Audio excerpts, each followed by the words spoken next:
Bonjour à tous, une nouvelle vidéo.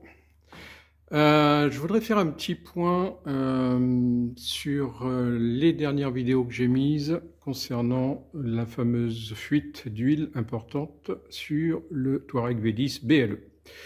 Alors, pour être totalement honnête avec vous, le client est revenu avec son Touareg parce qu'il y avait encore une fuite importante que je n'avais pas décelée, qui est apparue après. Alors peut-être que ça a pété après, hein, c'est possible, on ne pourra pas le dire. Je voudrais faire un point sur cette fuite possible et vous montrer quelle était l'origine de cette fuite que j'ai découverte. La voici. Alors, ce joint SPI est le joint d'alternateur qui est sur le V10 et qui est au centre du V10. Alors, je vais vous montrer à quel endroit. Alors, c'est ici, comme vous pouvez le voir. Voilà, c'est le joint qui est ici derrière.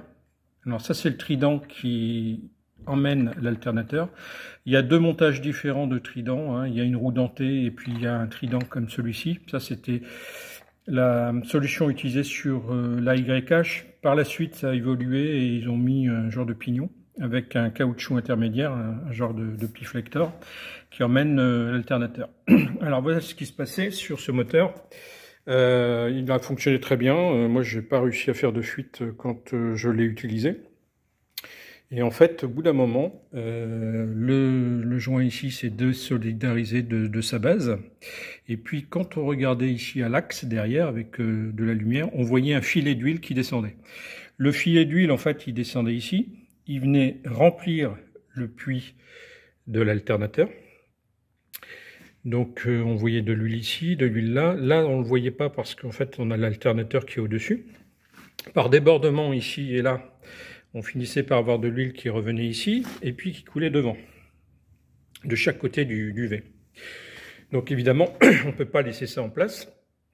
Le problème, c'est que c'est évidemment du travail à faire, encore une fois, hein, puisque bon là, tout est démonté. Hein, vous voyez qu'il n'y a aucune pipe d'admission, il n'y a absolument rien.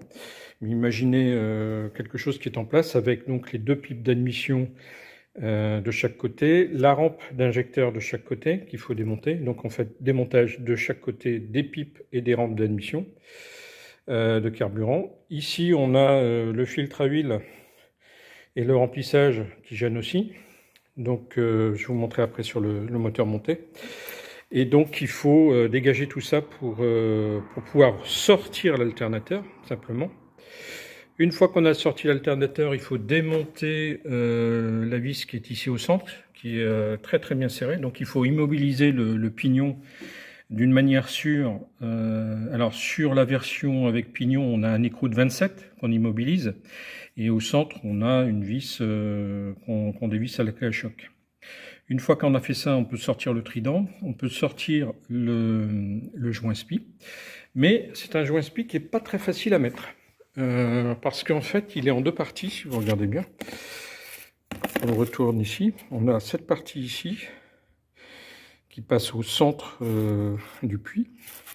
Et puis la partie de contour, celle-là, elle est assez facile à mettre. C'est surtout la partie centrale qui est un peu compliquée. Donc, petite astuce pour l'installer si vous n'avez pas l'outil d'origine Volkswagen qui va bien, qu'on utilise une fois dans notre vie. Vous mettez votre nouveau joint en place.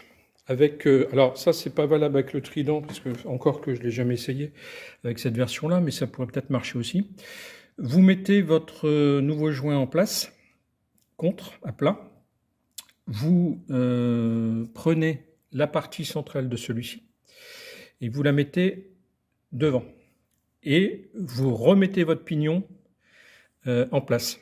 Et en fait, en serrant ici au centre, bah, vous avez un outil qui va tout doucement insérer sans violence votre joint SPI jusqu'à sa place. Une fois que vous avez fait ça, en fait, la partie externe, elle qui est relativement simple à rentrer, puisque c'est du caoutchouc, et ben vous la tapotez avec une pièce ronde, hein, ça peut être une douille, ça peut être un petit maillet avec n'importe pièce, quelque chose qui vient appuyer tout doucement sur le contour.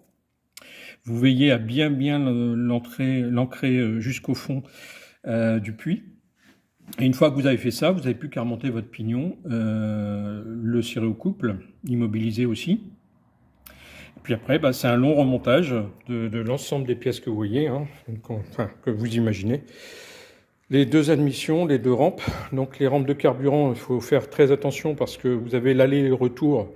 Et chaque petite tubulure est accompagnée d'un joint d'étanchéité. Donc il faut faire très attention à les remettre en place tranquillement pour ne pas les forcer, pour ne pas avoir de fuite de carburant ensuite. Donc ça c'est important. Vous avez les joints d'embase des admissions qu'il faut aussi bien remettre en place.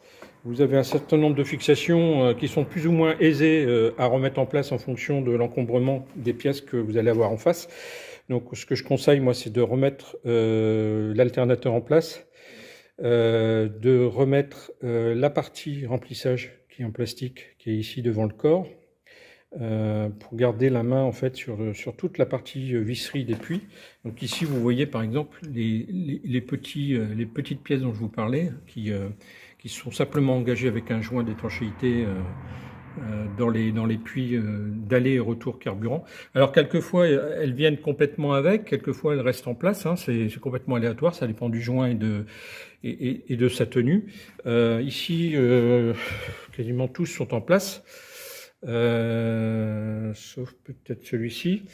Et donc, il faut faire très attention, bien le remettre de manière homogène, ne pas serrer d'un côté plus qu'un autre. Il faut faire des serrages réguliers pour que l'ensemble de la pièce rentre bien au fond des puits. Il ne faut pas forcer d'un côté, en fait, hein, sinon vous allez tordre quelque chose et après vous aurez des fuites, forcément. Alors ça, je parle des injections, hein, de l'injection de carburant et son retour.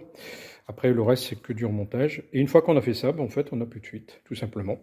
Donc, évidemment, quand on démonte, on voit ici que c'est complètement rempli d'huile. Hein. Donc là, c'est facile à imaginer. Et puis, il faut tout nettoyer avec une seringue. Moi, je prends une petite seringue et puis un tube. J'aspire tout et après, je nettoie tout au nettoyant frein pour que le fond du puits soit propre. Donc, en fait... on voit que de par la conception de ce moteur, si on nettoie au Karcher, en fait on va avoir de l'eau qui va rester au fond du puits. Donc c'est quand même à éviter, hein. Il faut éviter que l'alternateur ne baigne en permanence dans de l'eau, parce que tôt ou tard, à mon avis, il va rendre l'âme. Donc quand vous nettoyez votre moteur, essayez d'éviter cette partie-là.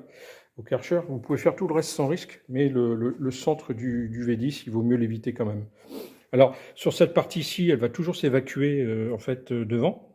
Il n'y a pas trop de risque, mais c'est surtout cette partie-là, vous voyez, la partie qui est bien creusée ici, où l'eau va rester à l'intérieur un bon moment avant de s'évaporer, quoi. Donc, c'est pas très bon pour l'alternateur, donc on évite de faire ce genre de choses. Voilà, donc ça c'était le petit point que je voulais faire pour revenir sur les 4 vidéos du BLE qui sont cette fois-ci totalement terminés et le client n'a plus aucun souci de fuite d'huile, donc je suis très content pour lui.